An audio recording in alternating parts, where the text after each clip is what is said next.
Well, hello folks, and welcome back to another edition of the Race Across America Daily Report. I'm your host, Jarek Wilhelmsen. You might have noticed that we're coming to you live from a moving vehicle. This is our media headquarters unit where we put together the Daily Report. I've got my headquarters crew here. I have my production coordinator back here, Taylor. I have my photographer, John. Driving the vehicle, we have Randy, and our editor for the Daily Report, Kate, is holding the camera. And you know, in order to keep up with these riders and move across the country, we have to put on about 500 miles a day. So that's what we're doing just for you. So let's go ahead and get things started. We're going to start with our Media 3 video journalist, Michael Helmstead, who's been hanging out with the teams. And since it was just Father's Day, we thought it was a good idea to do a story on a couple of father and son teams moving across the country together. So, Michael, take it away. Thanks, Jarek. Mike Helmstead here at the border of Arizona and Utah on a beautiful stretch of the Race Across America known as Monument Valley. Yeah, this is one of the most beautiful parts of the whole race. It's going through Monument Valley, man. This place is amazing. That's not a bad way to start the week. That's pretty nice out here. So this is what we're living in. We're lucky to be able to do this. Health-wise, the fact that we're healthy enough and the beautiful country. Yesterday was Father's Day, and the Race Across America includes a couple of proud dads. In 08, we rode this thing, and my oldest son was on the team. This time, my youngest son's riding, and that's my son right now. It's the most amazing thing. I mean, my wife's son is a cook on our team. My oldest son who rode with me in 08 on the RAAM is a driver, and then my son's riding. It's the greatest thing in the world to have your family involved with the RAAM, which is, you know, a great race. RAAM rules! Even though we're in one of the most scenic areas, this is still a race across America, and the riding continues through the night as teams press forward towards Annapolis.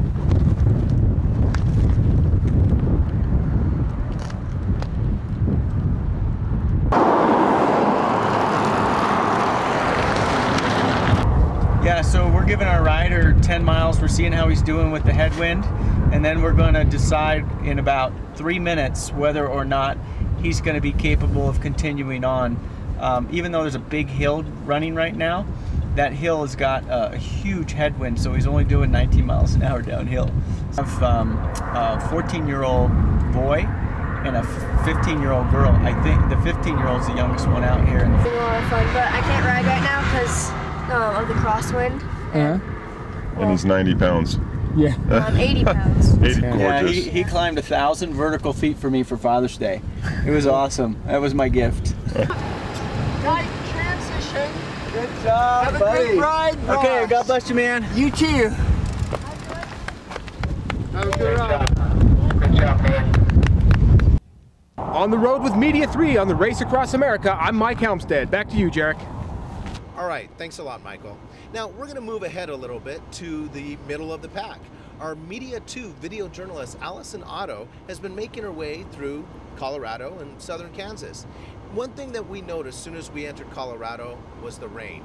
Rain and wind and, well, weather conditions. So Allison takes a look at how the riders are dealing with the weather conditions. Allison? Hi, and welcome to day 6 of the Race Across America. Right now I'm in Kansas, where I'm about to be blown away. It's very windy here, and we wanted to check in with the racers to see how they're dealing with it.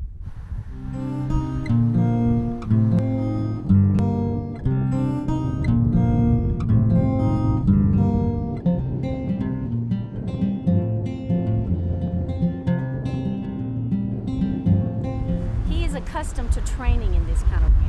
Of anybody I know, he knows how to ride in the wind. He doesn't like it, it's not fun, but he's managed to use some of it to his advantage. Some of it has been a tailwind, but he just trudges right on through, and he's able to keep his speed pretty good. If the rain is from the back side, it's not important. And when it's not too cold, then the rain is no problem. And we are always warm from the inside. And the rest, if it's not cold, it's okay. Wind was buffeting him at one stage, and I think there was a headwind, wasn't there, at one stage, Brad? He was so tired he didn't care where the wind was blowing from, and the breeze kept the smoke from the Arizona wildfire from being much of a problem. And the monotony of the the Kansas Plains was just fine because he did it in the dark, and we told him that it was pretty and there were large trees all about him and there were lots of things to look at, but we'd send him pictures later, and he believed us. Some of the riders were trying to catch up on some much-needed sleep this morning. But all of them were trying to outrun a storm at their backs. Even though the roads will be flat for the racers tomorrow, the weather could continue to be a challenge. Thanks a lot, Allison. Now, a lot of you have been watching our streaming video unit, and you might have noticed that this morning we were hanging out in Pratt, Kansas at Starvin' Marvin's Barbecue. Now, I think Rochelle Lucas, our streaming video coordinator, is going to try to make her way into Missouri tonight so she can bring you something from Jefferson, Missouri. Well, you know, let me let Rochelle tell you. Rochelle, what do you got coming for us tomorrow? Hey RAAM fans, we had a lot of fun today in Pratt, Kansas with Starvin' Marvin, so if you're on the route, be sure to stop by and have some barbecue. We are making our way tonight to Jefferson City, where we are going to be live streaming tomorrow morning from Jefferson City, Missouri, and then we're actually going to go over to the Mississippi River, so be sure to check it out. Way to go, Rochelle. So keep checking in on that streaming video tab to see what's going on live. Now, guess what, folks? This year, we've got a race. We're going to move to the front of the pack where we've got 5 solo cyclists all within a couple of time stations of each other. Let's check in with our Media One journalist, Andrew Otto, to find out how that's going. Andrew? Hello, RAAM fans. I'm in Washington, Missouri today in front of Revolution Cycles. This is time station 34 in the Race Across America. Today, it was windy. Wind challenged riders at the front of the race all day today. Just another small element chipping away at the limits of these ultra-endurance athletes. Men's solo rider Mark Pattinson was fighting the same air he was breathing in Missouri on Monday. If you look at him, he's leaning about 5 degrees to the south. Not a good thing, but he's battling through it really well. Well, it just wears on you. So all day long, you're fighting this invisible enemy that you can't see. You sure can feel it. And there's never a summit to the mountain. So it just keeps pounding and pounding and pounding. He had been riding in the wind for over 12 hours. It was worse at night than it was really today. It's much more manageable in the daytime, you know. At night time, it's not so much fun. While Pattinson managed the elements, his crew managed every small detail off the bike. Pattinson's support van was organized. There's a place for everything and everything in its place, right down to the pens with Velcro on them. You can see them there on the dash. So we've got sunglasses here, sunscreen and chapstick, bag bomb for instance, lights and chargers, batteries, all of the jerseys that he needs by weather conditions, short sleeve jerseys. We go back, headgear, gloves, socks. We've got a shelf here for vehicle electronics, so we've got duplicates of everything ready to go. Oh, and probably the most interesting thing is we've got custom-made mattresses that fit the shape of the floor. And you can see it's a slightly different floor shape here. But if Mark wants to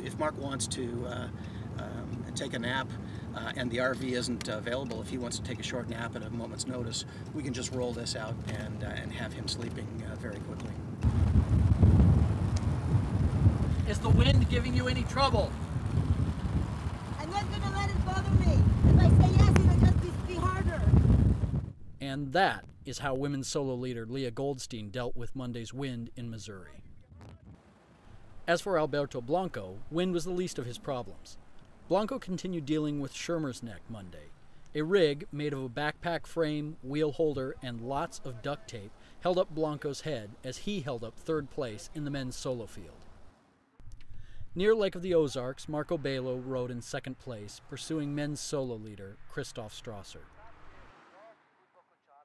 Today in the media headquarters vehicle, we made our way over Wolf Creek Pass, and we are very fortunate to capture some footage of a team who's very passionate about their cause. So let's hear a little bit from Team for HIV Hope. Hi, Jimmy. Go.